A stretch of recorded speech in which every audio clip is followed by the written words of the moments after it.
रामपुर नाम के गांव में मोहन और मीना नाम के दो अनाथ बच्चे रहते थे और वह बहुत गरीब थे।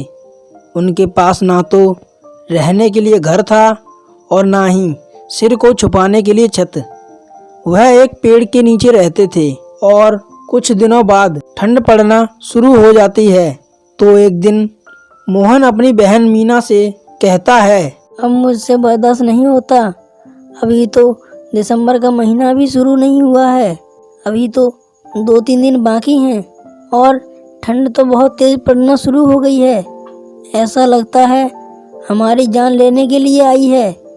मुझे लगता है कि जैसे मैं और बर्दाश्त नहीं कर पाऊंगा दीदी। क्या करे मोहन, ठंड से खुद को बचाने के लिए अपने पास कोई घर भी नहीं है। ऐसे हालातों में इस ठंड को बर्दाश्त करने के लिए जितनी शक्ति हम में है उसको आजमाने के अलावा हमारे पास कोई चारा नहीं है। मीना ने अपने भाई को समझाने की कोशिश की। यूं ही दिन बीत रहे थे। एक दिन मोहन अपनी दीदी के पास आकर बोला, दीदी, अब हम ठंड की तकलीफों से छुटकारा पा सकते हैं। हमें भी घर खरीदने का एक मौका मिला है। भाई, ये तू क्या कह रहा है? हमारा खुद का घर? क्या तू सच कह रहा है? मीना ने आश्चर्य से पूछा। हाँ दीदी, अब अपना भी एक घर होगा। कैसे मोहन, हमारा घर कैसे बनेगा? दीदी, अपने गांव में विनोद नाम के एक धनवान व्यक्ति है ना, वो अपने गांव से निकलकर शहर में बसना चाहते हैं और इसीलिए गांव की सारी जायदाद, खेती और घर बेचकर जाना चाहते हैं और इसीलिए वह अपना घर भी बेचना चाहते हैं। ब्याज का व्यापार करने वाले श्याम अंकल ने मुझे ये बात बताई। उन्होंने कहा कि वो हमें घर कम दाम में दिला देंगे। दीदी, मोहन, घर खरीदने के लिए पैसे चाहिए होंगे ना, और वो हमारे पास कहाँ है? श्याम अंकल ने कहा कि उनके जान पहचान के मिस्त्री के पास मुझे काम दिलाएंगे। उन्होंने कहा कि घर के सारे पैसे वो भर देंगे और मैं जब काम करने लगूंगा तो हर दिन के पैसे में से आधे वो रखकर आधे मुझे देंगे, ऐसा उन्होंने कहा। दीदी, तेरे काम किए हुए पैसे में आधे लेकर आधे देना अच्छा ही है, पर ऐसा कब तक करना होगा? मीना ने मोहन से पूछा। 4 साल तक देने होंगे दीदी, वो भी हर रोज काम पर जाऊंगा तो। ऐसे मोहन ने मीना से कहा। फिर श्याम ने विनोद को पैसे दे दिए और मीना और मोहन से कहा, मोहन और मीना, अब ये घर तुम्हारा है। अब तुम्हें बहुत मेहनत करनी पड़ेगी। तुम्हारी तकलीफों को देखकर तुम्हारे पैसे मैंने भर दिए हैं, अब तुम्हें मुझे देने होंगे। सुन मोहन, तू बिना चूके उस मिस्त्री के पास काम करने जाएगा। ऐसा तुझे 4 सालों तक करना होगा। ऐसे समझाकर नए घर में मोहन और मीना को छोड़कर श्याम वहां से चला जाता है। भाई, आखिर हमारा भी घर बन गया। मैंने कभी नहीं सोचा था कि इस जिंदगी में अपना घर बनेगा। मीना ने खुश होकर भाई से कहा। मोहन भी खुश हो रहा था। कुछ दिन यूं ही बीते। धीरे धीरे मोहन और मीना का घर अंदर से खोखला होने लगा। घर की ऐसी टूटी फूटी हालत देखकर मोहन और मीना दंग रह गए। हमने कितनी आशा से खरीदा था ये घर, लेकिन अपनी आशा निराशा में बदल गई दीदी। मैं अभी जाकर श्याम अंकल को ये बात बताऊंगा। मोहन ऐसा करने की सोच ही रहा था कि उधर से श्याम वहां पर आ गया। श्याम को अपनी ओर आता देख मोहन श्याम के पास जाकर कहता है, अंकल, आपने अच्छा घर कहकर हमें दिलवा तो दिया। अभी हमें यहाँ आए 10 दिन पूरे नहीं हुए और घर गिरने लगा है। बारिश, धूप, ठंड सब आ रहे हैं। इन तीनों से बचने के लिए ही तो अपना घर बनाते हैं ना। मोहन ने दुखी होकर ये सब कहा।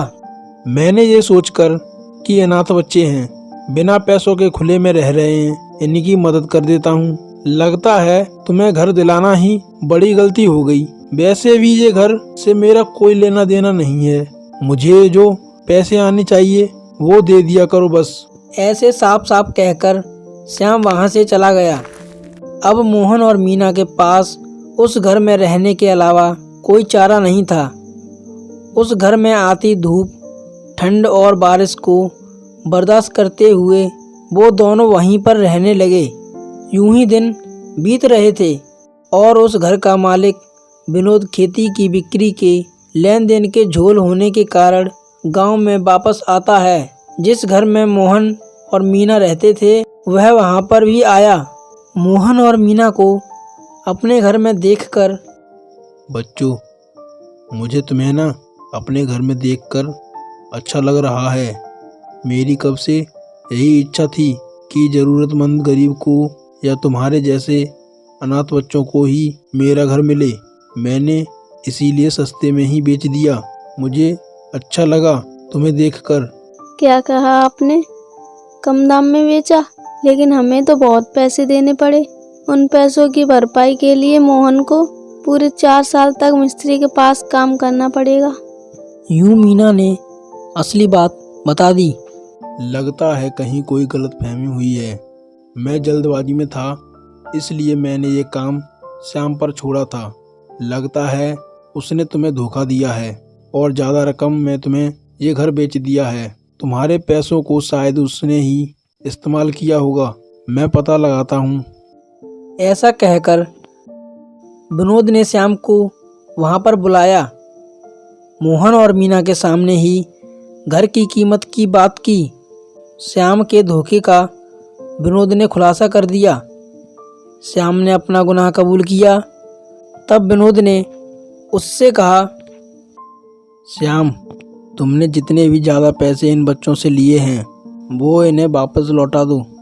और हाँ, ऐसे मासूम बच्चों को धोखा देने के लिए इस घर की मरम्मत अब तुम्हें ही करवानी होगी। विनोद के कहे अनुसार श्याम ने घर की मरम्मत करवा दी।